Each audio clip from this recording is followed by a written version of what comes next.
Well, I'm Electra Porzel with the Language of Consciousness Institute. And I thought I'd talk to you about neurodiversity today. It's a new term for me. I only learned it when my grandson started going to a new school. And I thought about it and I said, we need new terms because instead of recognizing that everyone learns differently, the overall culture says, well, if you can't learn in the school system's way, then you're not normal. So the neurodiversity, I think, really just means these kids don't learn just in one way. Now, I used to run a daycare center, and we use the methods of Piaget. So we're talking early part of last century. Piaget defined that people learn through different sensory systems. Some people have to learn through what they call kinesthetic. In other words, there has to be some kind of movement going on in order for them to focus and learn. We all learn kinesthetically. Some of us, it's our main way, and other people's it's not. Kinesthetic learners just need to get it in their body one way or another. My son, in many ways, he was a kinesthetic learner, and he always had to have some movement. So when he was a little guy, like in first and second grade, he'd wiggle, he'd fall off the chair. And those were his ways to try and get movement so he could focus. Of course, that didn't always go over well with his teachers, particularly when he was in third grade. He would drum his fingers on the table when the teacher was talking.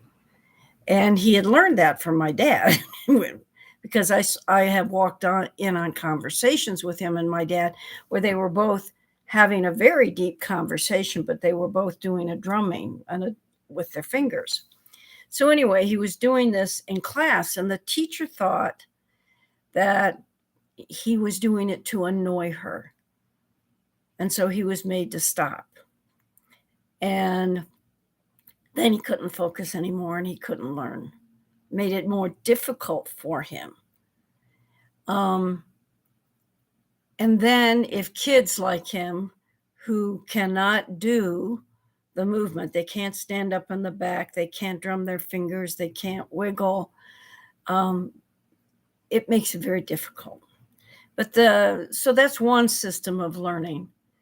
And what we're up against today, and so anyway, Piaget would say there are a number of different ways we learn. We learn through kinesthetics, through movement.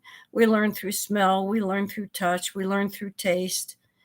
And that's the way the body's wired. And everybody's different. Now the school system is set up for people to learn through sight and sound. So if you can keep your body perfectly still and learn in that way, then you're going to do okay in the school system. I managed that. My daughter was very adept at that. That was her kind of preferred system. So she did well in school. I did well in school.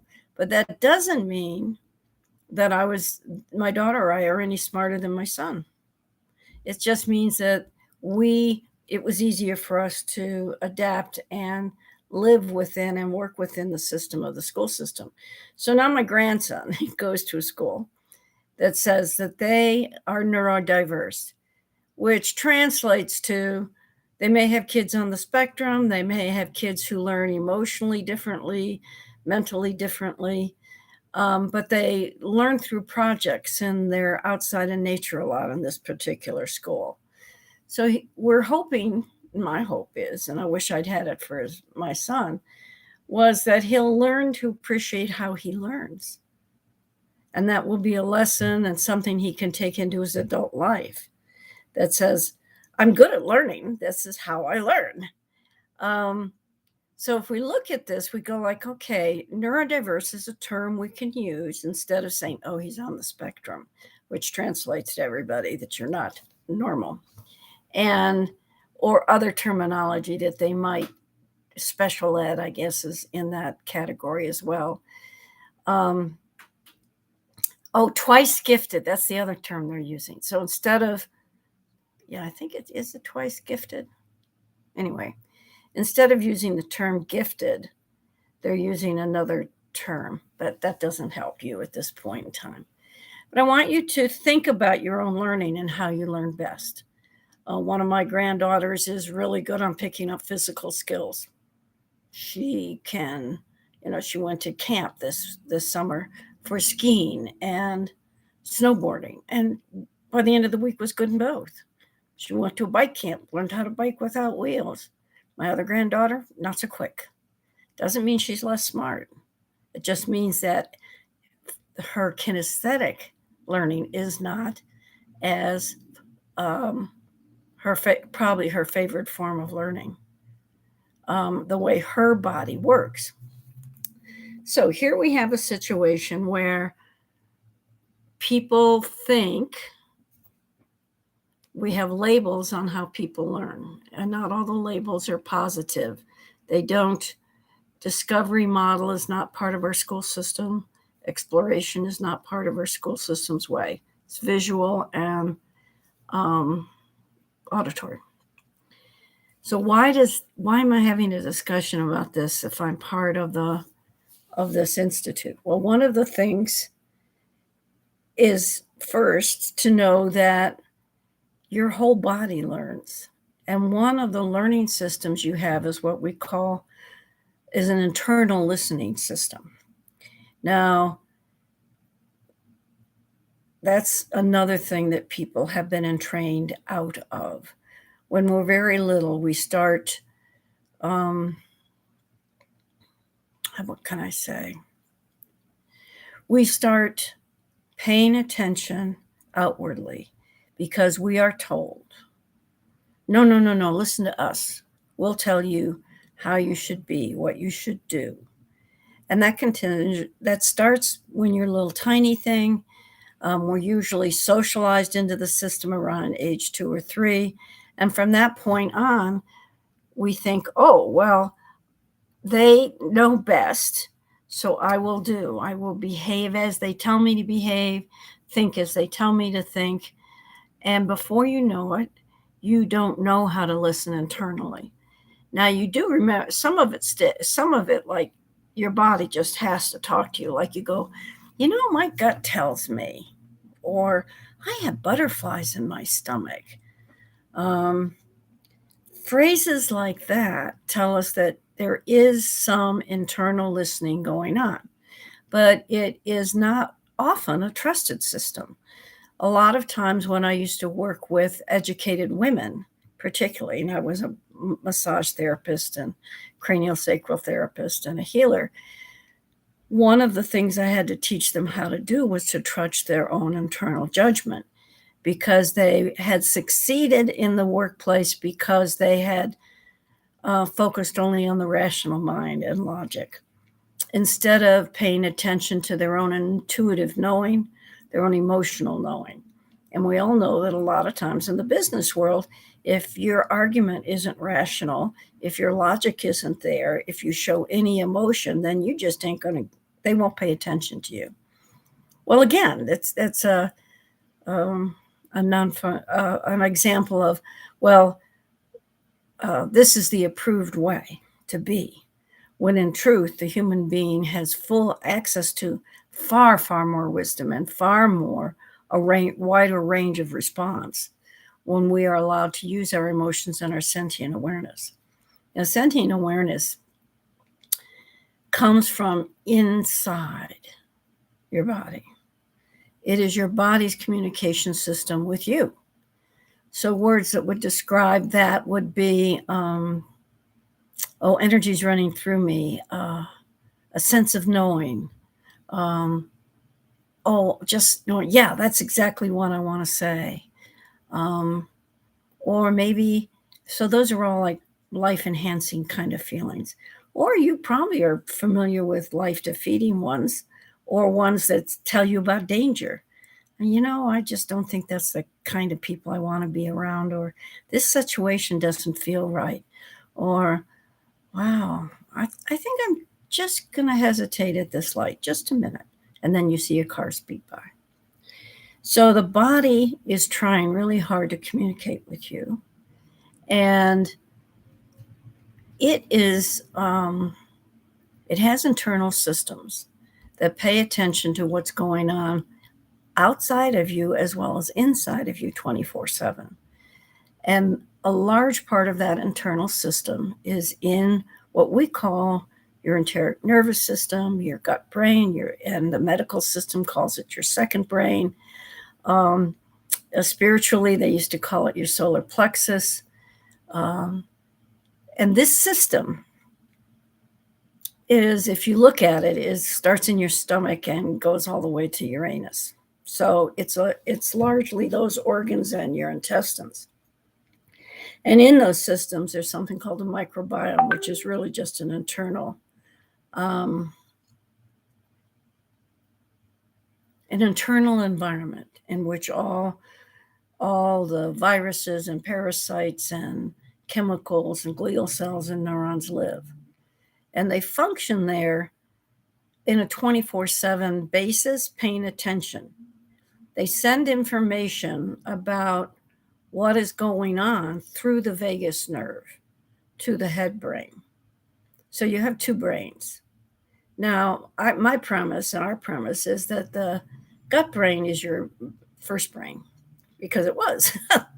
It was there first. It's the one who organized the cells that became your spinal cord and your head brain. Your head brain is, and the glial cells move and establish glial cells there. And the glial cells then establish the structure, the neuronal structure, in which everything that you learn is stored, but it's stored in the glial cells. So the glial cells are responsible for holding the information. They're responsible for building neuronal structures. They're responsible for monitoring and maintaining the neural synapses. And that's true whether they're in your head brain or whether you're in your gut brain. So you have these fantastic systems that hold different kinds of information. The gut brain, let's say the head brain holds all this historic information, all that stuff that people have told you or that you learned through all the experience of this lifetime. And so when you're thinking right now with the thoughts you're thinking, you're primarily, probably, if you don't pay a lot of attention to your sentient awareness, you're thinking the thoughts that were given you by the culture that you live in, by the family you live in, by the religion you live in. If you start to pay attention to your sentient awareness, you are thinking with cells that are not don't have that historical knowing, but they do have your original design in them. They have the embryonic DNA that remembers kind of your original design. And the Ayurvedic system would even say it's the seat of the soul. So if you think about it, that your spirit primarily communicates to you through the enteric nervous system, through your second brain, and reminding you of who you came here to be and the kind of world that you crave. So that's what's driving a lot of you. And that's why it's also important to be able to learn how to listen internally so that you have a more refined level of listening. It's sort of like if you've ever learned an instrument and, what does that tone, when is the string in tune? When is the instrument in tune? And for those, you go like, there's a listening to it. Just as when people have the same level of sentient sensitivity when they're really, let's say the tea tasters. There's an example of people who can taste minute differences in teas or recipe changes.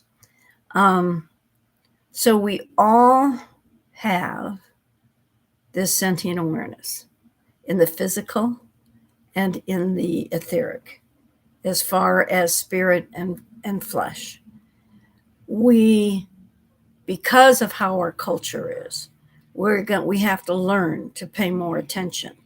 And the more attention that you pay to it, the deeper the sensitivity, the greater the capacity of that sentient awareness. Now, people then go like, how am I supposed to do this other than say, hi, enteric nervous system? The best way to do it is to write the creation exercises, because in the creation exercises, you are asking what is life enhancing or life generating. So when you get a sensation, energy running through you, words popping into your head, a sense of knowing, or that's just it, you know that those correlate. And then now you have one of the ways that your body says, yeah, this is really life enhancing for you. This is really life generating. And we always suggest to people that they make their own personal dictionary. You know some of your sentient signals already, because you know the one that says, oh, my gut says this might not be a good idea. Or my heart lifts up and when I'm in this kind of situation. So you know some of those sentient registers already. We're suggesting that by writing the creation exercises, there's a twofer going on. One, you get more experience in listening within and getting to talk to your flesh and spirit as one. And you get a deeper awareness of what your own internal wisdom, whether that's the internal wisdom gained from your experience with life, but it's also your internal wisdom from your greater, that's part of your greater spirit. And it's in that astounds everybody. The phrasing of a craving exercise goes craving X. Let's say craving a red convertible creates. So what would that create in your life? Craving a red convertible will probably create me thinking of all the fun things I could do.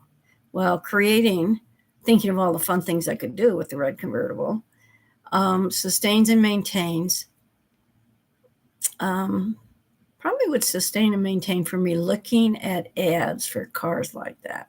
So if I continue to look at ads for cars like that, which is called sustaining and maintaining, then it would probably embody me figuring a plan to get one.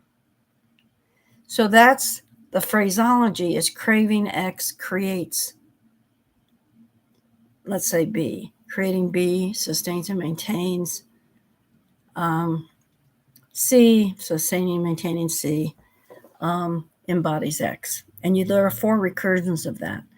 So typically what you do is you end up writing 12 life-enhancing, life-generating phrases about this one craving, which is a lot more than you'd ever have done before, even if you wrote gazillion intentions, because it's in alignment with you, with what your spirit wants, what your internal wisdom wants, not what your mom or your dad or your teacher said to you about craving a red convertible or whatever you crave.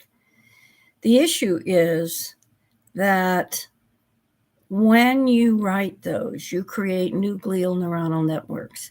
And let's say you had a glial neuronal network before that said, red convertible, you're never going to get it.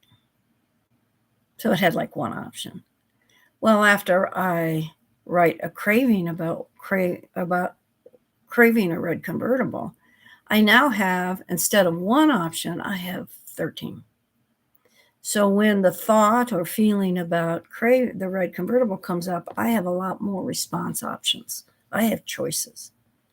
And that's one of the reasons why you do this.